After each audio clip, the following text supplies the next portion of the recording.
Assalamualaikum warahmatullahi wabarakatuh. Nama saya Nabriani Saputri dengan nomor pengenal mahasiswa 1935165163119. Saya merupakan mahasiswi dari Fakultas Ilmu Sosial Ilmu Politik Program Studi Ilmu Komunikasi Universitas Nasional.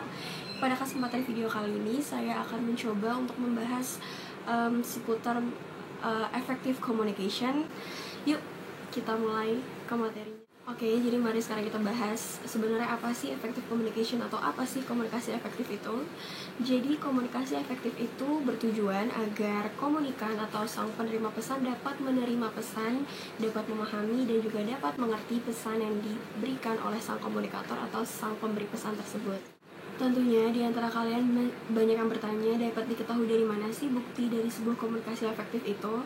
Bukti dari komunikasi efektif itu dapat dilihat dari umpan baik yang didapat itu sesuai dengan yang dipahami oleh komunikan.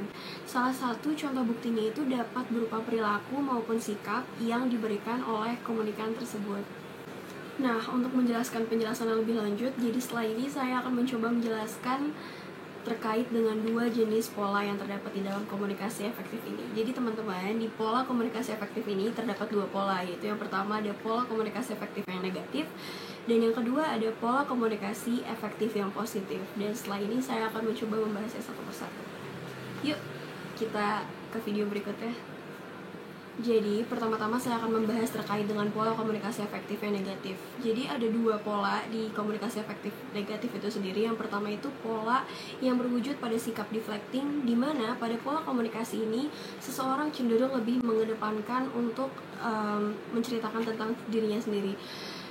Semisalnya ini contohnya sering banget ditemuin di kehidupan sehari-hari, di mana orang-orang atau seseorang lebih senang untuk menceritakan hal yang ada pada dirinya ketimbang mendengarkan cerita orang lain atau semacamnya.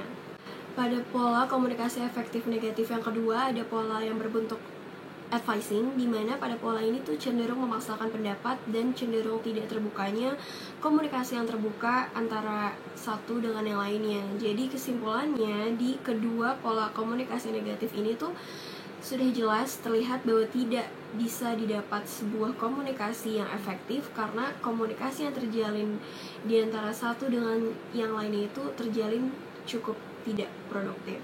Maka dari itu tidak akan bisa didapat sebuah komunikasi efektif apabila polanya masih saja berbentuk advising dan juga masih saja berbentuk deflecting.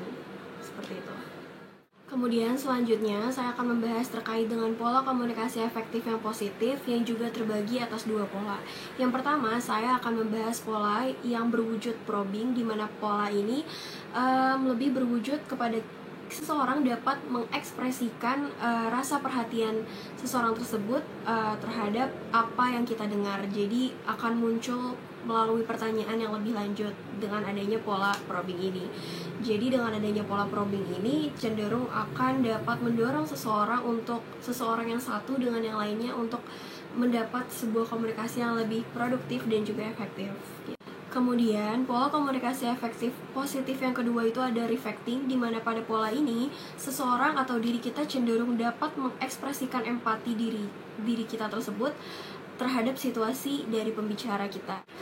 Nah, itu dia tadi beberapa penjelasan yang dapat saya berikan terkait dengan komunikasi efektif, dan itu pula beberapa penjelasan dari saya terkait dengan beberapa pola yang ada pada komunikasi efektif itu sendiri. Jadi menurut saya lebih baik kita menggunakan pola komunikasi efektif yang positif, yaitu pola reflecting dan juga probing, agar komunikasi produktif dan efektif itu dapat bisa berlangsung dengan lancar dan juga dengan baik, seperti itu. Jadi kiranya itu saja penjelasan yang dapat saya berikan terkait dengan komunikasi efektif. Mohon maaf apabila ada sedikit kesalahan penyampaian baik dari segi kata-kata ataupun dari segi materinya itu sendiri.